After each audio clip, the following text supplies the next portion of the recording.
It's my feel-good breakfast show. Now, I have a feeling this conversation is going to affect and connect to a lot of us right now. If you've ever wondered how your neck pain is related to your stress levels, because there always seems to be a correlation, or why that last workout session left your tendons crying for help, well, you're in for a treat. Today, we are talking with Dr. Hilton Lazar, a chiropractor who's all about a holistic approach to musculoskeletal health. And then, of course, we've got our friend Laura Johnston, CEO of PHYTOCEUTICS, who also happens to be an integrative nutritional health coach, to have a very interesting discussion. Doctor, I'm going to start with you because this is a term that's difficult enough to say, let alone to broach. Neuromusculoskeletal therapy. Okay, I haven't ever said that on air before, which is very exciting to me. But this speaks to a different approach to certainly chiropractic work. So maybe you can fill us in on your approach. So my approach is an evidence-based approach, and it's driven via a model which became more apparent to me actually during the pandemic. So Really? It's a biopsychosocial model. And even though like my work is primarily hands-on, listening to what patients are talking about oftentimes uncovers the fact that sometimes things are structural, but the underlying problem is either a habitual problem or a behavioral problem or an environmental problem. Yeah. Yeah. And thank you for doing that, because I would imagine you're flying in the face of a lot of what the medical kind of fraternity is pushing a lot of the time. And it's great to see now that that baseline is shifting up and that you are representing that. When you talk about the conversations with patients, what are the issues coming in? What are the most common areas of concern? What are your patients worried about? The biggest presenting complaints are generally neck and lower back pain, and I think that's just by way of me being a spinal that guy, spinal yeah. person. But I mean, I do also have a special interest in running, so I see a lot of tendon-related injuries, and then the standard stuff: headaches, neck pain. I think a function of sedentary lifestyle, and yeah, I mean, I think the systems we live and work in are geared for sedentary behavior, where you sit behind a desk if you're a finance person or a professional, and it's like long hours.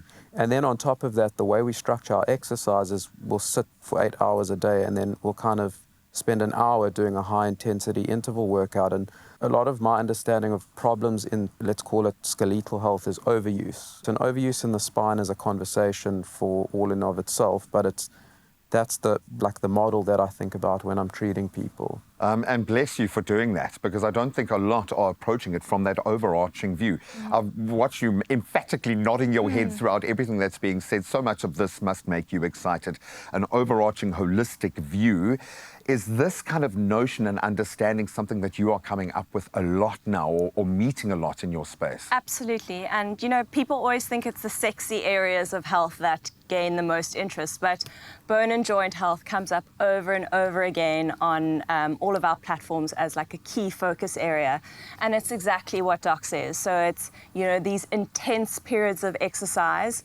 Often when you live a largely sedentary life, paddle is taking injuries, taking people out with injuries, and I think that's a perfect example. Yeah, well, I think paddle's the new touch rugby. I think touch rugby and social five-a-side football is what did it for my generation. I'm really interested in the P in BPS, the psycho. Can you elaborate a bit more on that, Doc? There's an interface between the psycho and your neurology, and that's where that's what they tend to miss, is that just because you're talking about psycho doesn't necessarily mean you can exclude it from your neurological system. Yeah. And I think the interfacing is the autonomic nervous system. And when you think about the autonomic nervous system, the best way to think about it is a spectrum. On one end of the spectrum is the sympathetic, fight, flight, or freeze, and on the other end is the rest and digest. And it's not to say that either is good or bad. Like in the morning when you're waking up and rousing, you want to be more sympathetic. Two polarities that we need, yeah. You need to be oscillating between the two.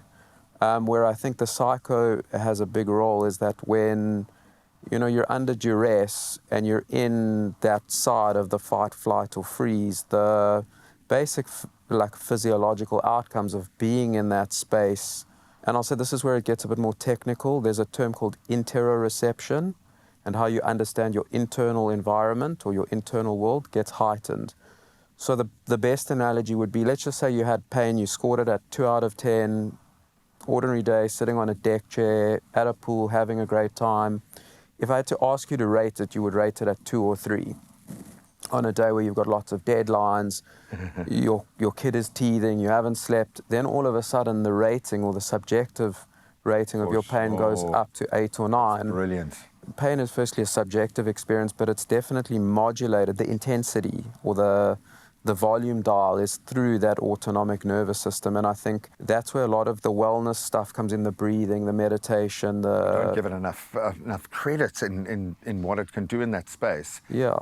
How would you inform this from a supplement journey perspective? When you hear a doctor and you want to empower a doctor doing this kind of work, what do you reach for? Yeah, so I think, you can tackle it from a number of angles. So, just getting the basics right when it comes to bone and joint health is crucial. So vitamin D, K2, magnesium, your B vitamins, omega-3s, all very important, also for muscular health. Then when you're looking at inflammation, which is, chronic with injury. We've mentioned inflammation in every conversation we have had. It's so you know key, that, Laura, and yeah. this is one of the biggest contributors to disease and pain. And, you have non-steroidal anti-inflammatories like curcumin that are super powerful, and you can take them over an extended period of time, unlike maybe your steroidal anti-inflammatories. And then if you're struggling with stress, an adaptogen like ashwagandha can also help with how your body handles stress, also how your brain handles stress, your cortisol levels. So yeah, look for highly bioavailable products, so Your body biocurcumin, can which take has it, yeah. exactly a very good absorption of curcumin, and then good doses. And very good doses. Thank you. I know we had to get quite technical today, so thank you for bringing it down to a level that we can understand. I absolutely love the fact that this is our jumping off point when looking at pain management and treating what might feel like a lot of very complex things, but when we boil it down, so many people are suffering from something similar. So let's hit it and hit it hard, from the importance of staying active, but doing it in the safe way, to the crucial role of supplements and supplementation when it comes to recovery. We've covered how we can tackle pain from a completely, maybe every angle at the same time. And if you're feeling inspired or maybe just really sore, it might be time to stretch, breathe, and maybe even try a supplement or two that work for you. So if you want to start that journey, you can visit PHYTOCEUTICS.com to find the right supplement for you and your phase of your journey. Optimize your gut health with PHYTOCEUTICS range of pre, pro, and postbiotics. Use code EXPRESSO for 15% off at PHYTOCEUTICS.com.